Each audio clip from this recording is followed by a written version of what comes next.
आज हम देखेंगे कि सहारा रीसबमिशन में अगर आपका आधार के नेम और आपका जो सहारा के बॉन्ड के नेम अलग अलग है तो कैसे अप्लाई करें। इसलिए कौन से भी ब्राउज़र में आप सहारा रिफंड पोर्टल आप सर्च कीजिएगा, उसके बाद उसका इंटरफेस चले आएगा। देखिए, अगर आधार के नेम और आपका जो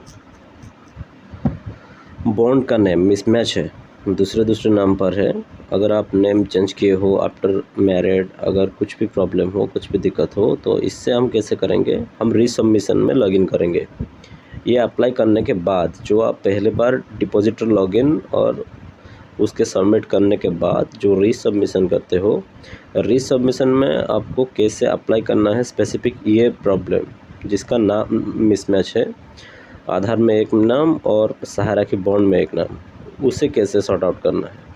तो देखिए, जो पहले आपका डिपॉजिटर रजिस्ट्रेशन किया था आपने, एक CRN नंबर जनरेट हुआ था, उसी CRN नंबर को आप यहाँ पर टाइप कर लीजिएगा। उसके बाद कैप्चा को एंटर कर लीजिएगा, वैलिडेट करके आपका जो आधार लिंक मोबाइल, उसके अंदर एक OTP चल जाएगा, उसी OTP को आप एंटर करना है यहाँ पर।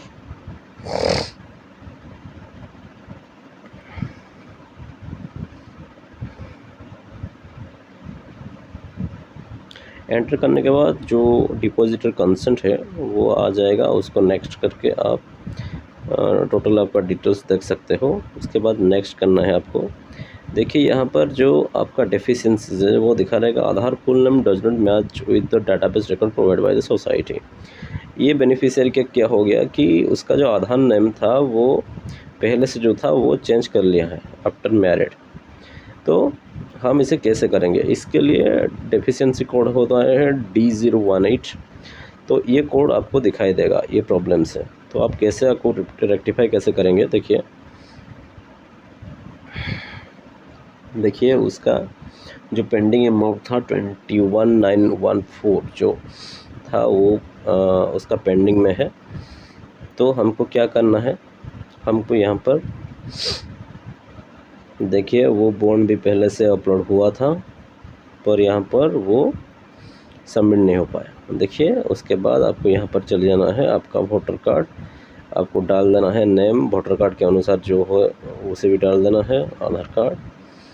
उसके बाद ID proof number, voter card के ID प्रूफ नंबर जो भी है ऐड करना है। उसके बाद उनको ID प्रूफ को विदिन 1 MB के अंदर रख के वो अपलोड करना है। उसके बाद एफिडेविट, अगर आपके पास एफिडेविट कैसे बनाना है आपको आइडिया नहीं है तो डाउनलोड ब्लैंक एफिडेविट फॉर्म, यहाँ पर क्लिक कर लीजिएगा। एफिडेविट फॉर्म आपको शो करेगा।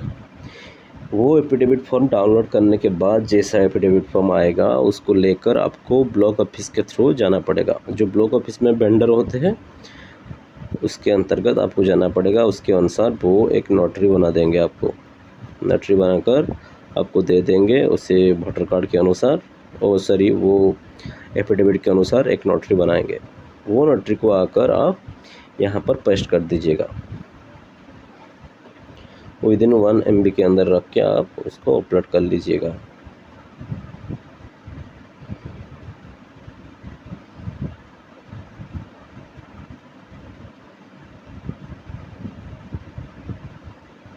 देखिए, मैं रिड्यूस कर रहा हूँ वो एफिडेविट को, वो 1 MB से ज़्यादा हो गया था।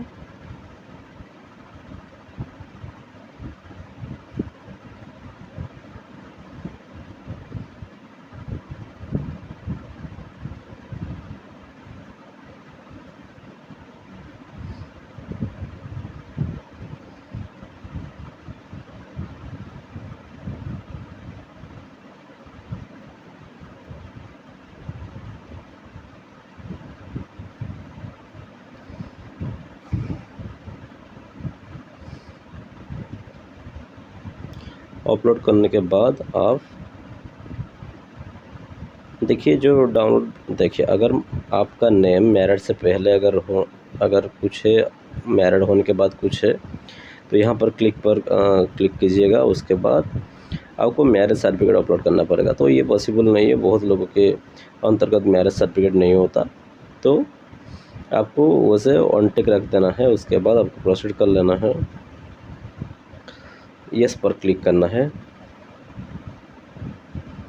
यस पर क्लिक करना है। उसके बाद आपको जो रीसबमिशन आपका जो फॉर्म होता है, जो डिक्लेरेशन की फॉर्म, जो फिज़िकल फॉर्म साइन करके जो आप अपलोड करेंगे, उसी को आपको जनरेट करना है। जनरेट करने के बाद उसको प्रिंट आउट लेकर वो अगेन आपको कस्टमर की सिग्नेचर, उसके साथ आपका जो फ़ोटो के ऊपर क्रॉस सिग्नेचर, उसके बाद इसको रिसाइज करके 1 MB के अंदर आपको रखना है। उसके बाद इसको भी जैसे आपने पहले से डिपॉजिट और रजिस्ट्रेशन में जैसे अपलोड किए थे, उसी तरह आपको यहाँ पर अपलोड कर देना है। Now I am scanning the resubmission form। इसको आप क्लेम रिक्वेस्ट फॉर्म में बोलते हो, तो अच्छा से आपको फिलअप करना है। उसके बाद एक फ़ोटो, पासपोर्ट साइज फ़ोटोग्राफ लेकर उसे जो अपेक्स दिया है उसके अंदर आपको लिंक करके आपको क्रॉस साइन करना है। क्रॉस साइन करने के बाद उसको स्कैन करना है। स्कैन करने के बाद इसको 1 MB के अंदर रिसाइज करके रखना है PDF फॉर्मेट पे।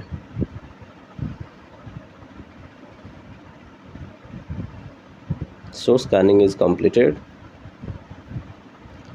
उसके बाद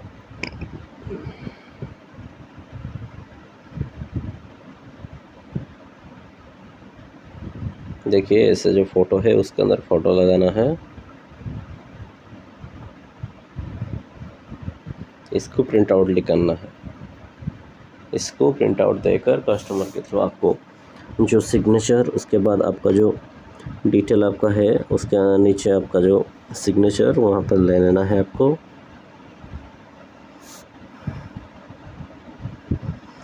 यहाँ पर मैच कर लीजिएगा कि आधार के अनुसार आपका जो रीसबमिशन क्लेम फॉर्म वो ठीक है या नहीं। देखिए पहले से आपका नाम आ चुका है, उसके बाद आपका जो हस्बैंड और फादर का नेम किसी के फॉर्म में आता है, किसी फॉर्म में नहीं आता, तो कुछ उसमें कुछ प्रॉब्लम नहीं है।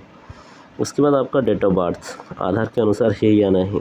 उसके बाद आपका जो एरिया है, जो आपका विलेज है, VTC जो भी है, आपका जो विलेज, टाउन, सिटी जो भी है उसको मैच कर लेना है।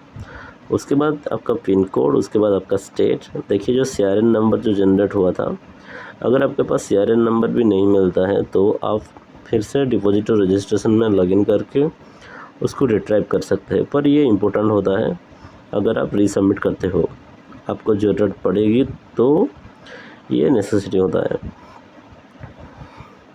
देखिए यहाँ पर लिखा हुआ है अपना फ़ोटो चिपकाए, paste your photo cross signature होना चाहिए। जो फ़ोटो आपको रखना है वो मुंडी के नीचे, आपका फेस के नीचे जो एरिया है उसको साइड से आपको क्रॉस सिग्नेचर करना है। उसके बाद उसका नाम आ जाएगा, आपका रीसबमिशन की डेट भी आ जाएगा, उसके बाद आपका KYC डेट भी आ जाएगा। सो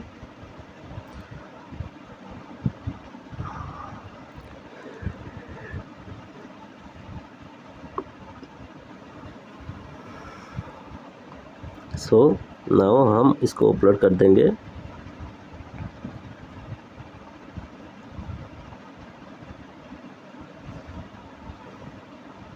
देखिए please download, take print out and resubmission for affix recent size photograph, sign across the photo, sign the resubmission declaration, upload only newly generated resubmission application, the upload only image JPG, PNG, JPG, JPG2। इसी format में आपका होना चाहिए। जो रीसबमिशन claim form इसी format में होना चाहिए।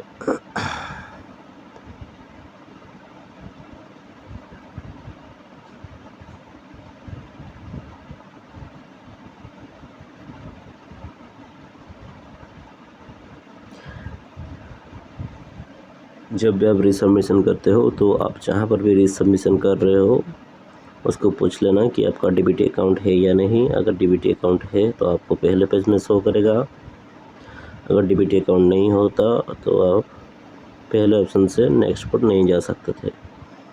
इसीलिए आपका DBT अकाउंट ऑलरेडी KYC करके NPCI मैप करके PFM इसको क्लियर करके आपको रख लेना है।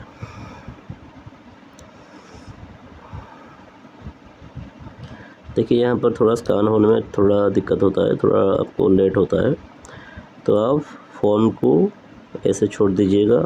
जब स्कैन हो जाएगा उसको विदिन 1 MB पर रख के आपको अपलोड कर देना है।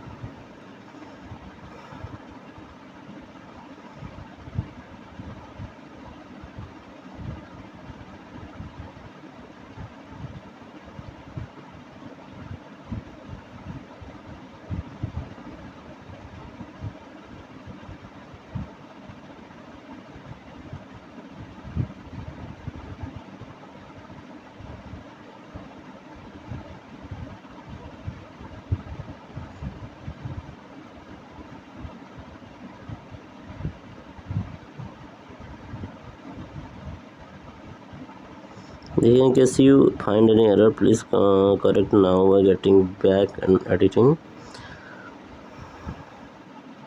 ऑलरेडी मैं क्लेम रिक्वेस्ट को अपलोड कर चुका हूँ। उसके बाद अपलोड करने के बाद वो मेन इंटरफेस में आ जाएगा।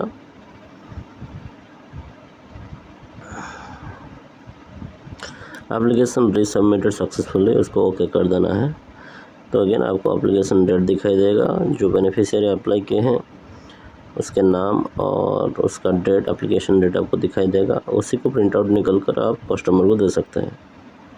ये होता है प्रोसेस कि आधार में रीसबमिशन कैसे करते हैं। अगर आधार का नाम और आपका जो बॉन्ड जो है, आपका FD हो या RD, जो अगर मिसमैच हो जाए तो आपको एफिडेविट करना पड़ेगा आपका वेंडर ऑफिस में, नहीं तो मजिस्ट्रेट ऑफिस में, अदरवाइज़ आपका जुडिशियरी ऑफिस में, जो ऑफिस आपके नियर बाय है तो आप वहाँ पर जा सकते हैं। आप जो हम दिखाए थे जो एफिडेविट, वहीं पर आप क्लिक करके डाउनलोड करके वहाँ पर जा सकते हैं और उसे बोलते हैं कि कैसे करना है, तो अपने आप वो बता देंगे कि यही फॉर्मेट से आपका सहारा हो जाएगा। Thank you for watching. अगर वीडियो अच्छा लगा तो आपके फ्रेंड के साथ, अगर कोई भी सहारा के माध्यम से किसी का पैसा फंसा हुआ तो इसी वीडियो आपको शेयर कर दीजिएगा। वो अपने आप मोबाइल के थ्रू, अगर लैपटॉप में है तो वो अप्लाई कर लेंगे। ये सबसे आसान तरीका है, पर आपको एफिडेविट करने के लिए वेंडर के पास, नहीं तो तहसील के पास, नहीं मजिस्ट्रेट, नहीं तो जुडिशियरी ऑफिस के पास आपको जाना पड़ेगा। तो thank you for watching. Please like, share and subscribe. See you in next video. Still, bye bye. I'm going to sign out.